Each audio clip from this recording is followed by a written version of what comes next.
नमस्कार। आज के इस नए एक्सप्लेनर में हम बात करने वाले हैं द कंपास रोड मैप के एक बहुत ही अहम और सच कहें तो थोड़े डरावने पड़ाव के बारे में।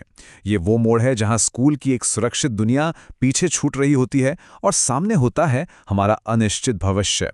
सच मानिए, ये सिर्फ एक करियर या नौकरी चुनने का मामला नहीं है, बल्कि ये हमारी जिंदगी का पहला बहुत बड़ा आइडेंटिटी क्राइसिस यानी पहचान का संकट होता है। तो चलिए बिना किसी देरी के इस पूरी उलझन को सुलझाते हैं। अब सबसे पहले इस मुद्दे के हार्ट यानी जज्बाती पहलू को समझना बहुत ज़रूरी है।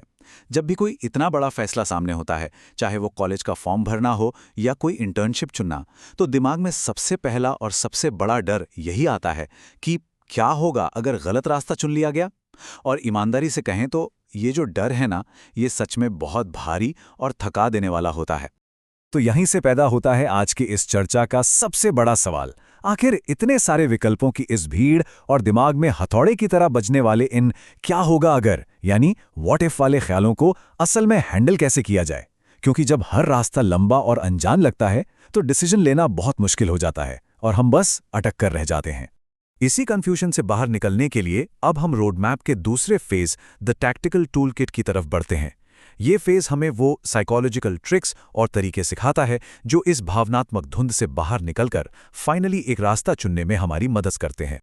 अब यहाँ एक बहुत ही जबरदस्त साइकोलॉजिकल कॉन्सेप्ट काम करता है, जिसे लॉस एवर्जन या नुकसान से बचने की प्रवृत्ति कहते हैं। ये बहुत दिलचस्प है। विज्ञान हमें बताता है कि इंसानी दिमाग को कुछ नया हासिल करने की खुशी से कहीं ज्यादा किसी मौजूद ऑप्शन को खो देने का डर सताता है। मतलब आगे बढ़ने की एक्साइटमेंट पर पीछे छूट जाने वाली चीजों का डर हमेशा भारी पड़ता है। और ये डेटा हमारे दिमाग की उस साइंटिफिक सच्चाई को एकदम शीशे की तरह साफ कर देता है। देखिए, एक दरवाजे को हमेशा के लिए बंद करने या किसी ऑप्शन को छोड़ देने का जो डर है, वो पूरे 85% तक हम पर हावी रहता है, जबकि चुने गए रास्ते पर आगे बढ़ने की खुशी सिर्फ 15% होती है। अब समझ आया कि कोई भी नया रास्ता चुनना इतना डरावना क्यों लगता है। हमारा दिमाग फायदे से ज्यादा नुकसान का हिसाब जो रख रहा होता है। चलिए इस बात को साबित करने के लिए एक छोटा सा इंटरैक्टिव एक्सपेरिमेंट करते हैं।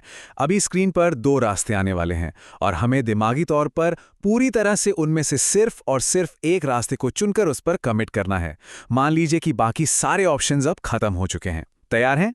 सिर्फ 3 सेकंड का समय लीजिए और अभी इसी वक्त मन में एक रास्ता चुन लीजिए, ऑप्शन ए या ऑप्शन बी।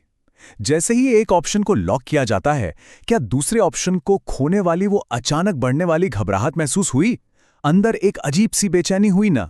ये बिल्कुल नॉर्मल है और यही सबूत है कि हमारा दिमाग दूसरे रास्तों को छोड़ने के लिए इतनी आसानी से तैयार नहीं होता। ये जो बेचैनी अभी महसूस हुई ना, असल में यही है वो लॉस एवर्जन जो रियल टाइम में अपना काम कर रहा है। और यहीं से निकलती है आज की सबसे बड़ी रियल टॉक इनसाइट। जिंदगी में आगे बढ़ने के लिए हर हाल में किसी एक ऑप्शन को चुनना ही पड़ता है और बाकी की तमाम शानदार संभावनाओं को हमेशा के लिए खत्म करना होता है।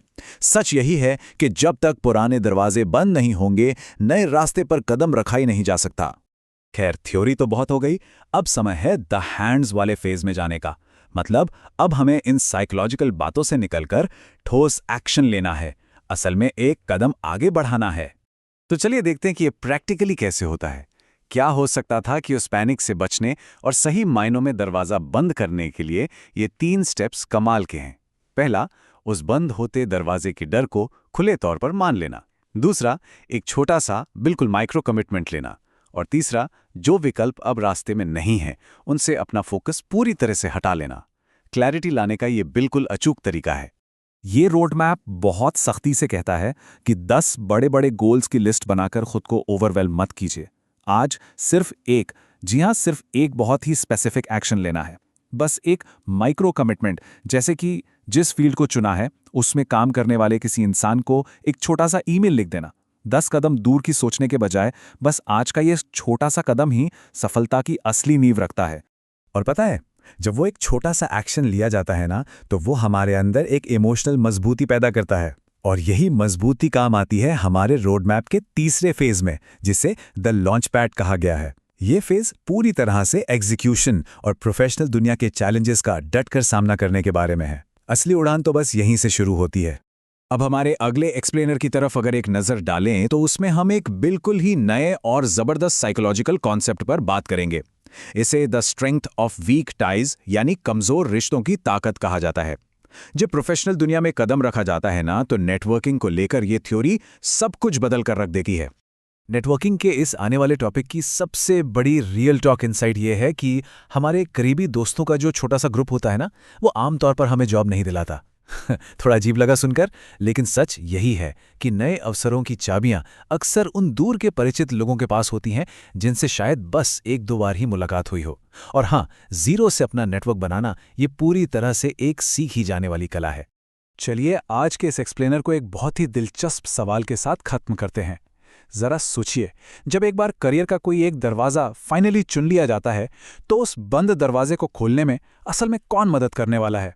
क्या वो हमारे बेस्ट फ्रेंड्स होंगे, या फिर वो जान पहचान वाले लोग जिन्हें हम बस थोड़ा बहुत ही जानते हैं? इसी रोमांचक सवाल का जवाब खोजेंगे हम अपने अगले एक्सप्लेनर में। तब तक के लिए आज सीखी गई इन बातों को अपने नए फैसलों में ज़रूर लागू कीजिए।